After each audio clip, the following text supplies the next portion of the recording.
Welcome to Innovative Lobbying. I'm David Edwards, your U.S. Innovative Lobbyist. Post 13th Amendment of the U.S. Constitution, Our Status and Standing, featuring the American Diasporic Affairs Digest, for and about nationalized, emancipated people in the civil rights movement, like the right to vote, of legal discrimination in employment, housing. We go into it, we'll be locked and frozen in it by the year 2013 or 2010, that general time frame. We got, all of us got about 2 years to either get our act together, hang it up. Whites have become economic giants in America.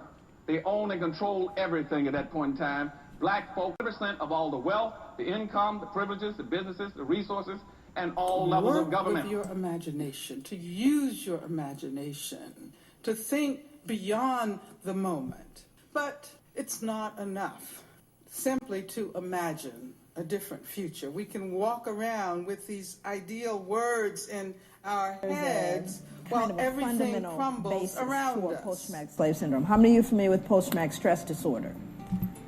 Okay. So these are things, I mean, most of you are people who are in the field that have done the work. You're here representing sensibilities of engagement with cerebral matter. I'm a child of the 60s. I mean, you remember that we thought this is the last, our generation is different. We've been in trouble, what, 500 When it comes years? to racist imagery of black people, there are two kinds. You know, either you collect it and racist imagery of the president. Things I don't even want to say out loud. And it was just electing a black man. Thank you, praise God, that we made it here safely today. And I pray to God that you'll return. How come nobody's ever talked to Henry Ford family? What's your message for black people in 2016? To do that. I mean, here's a country one of the things we're going to have to realize one day. Mr. Chairman, and when the universal and to the Credentials Committee, my name is no Mrs. Fannie Lou Hamer. It was the 31st of August in 1962 to try to register to become first-class citizens. Mr. Speaker, I'd like to speak to the rule proper. I'd like to offer some thanks during this rule period. Will not yield, sir. The District of Columbia has spent 206 years yielding.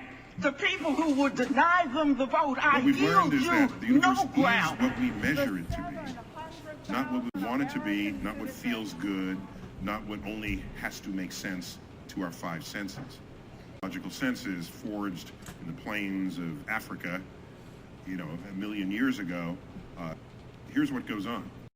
Because we come out of the same tradition, and that tradition is struggle for black freedom, and that tradition has always had a number of different wings, a number of different perspectives, streams and strands. There's never been full unanimity when it comes to the struggle for black freedom, but what we do share is a very deep love for the people, a focus on the suffering and the misery and trying to find a way out.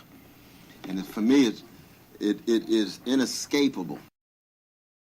Historically, there's always been a need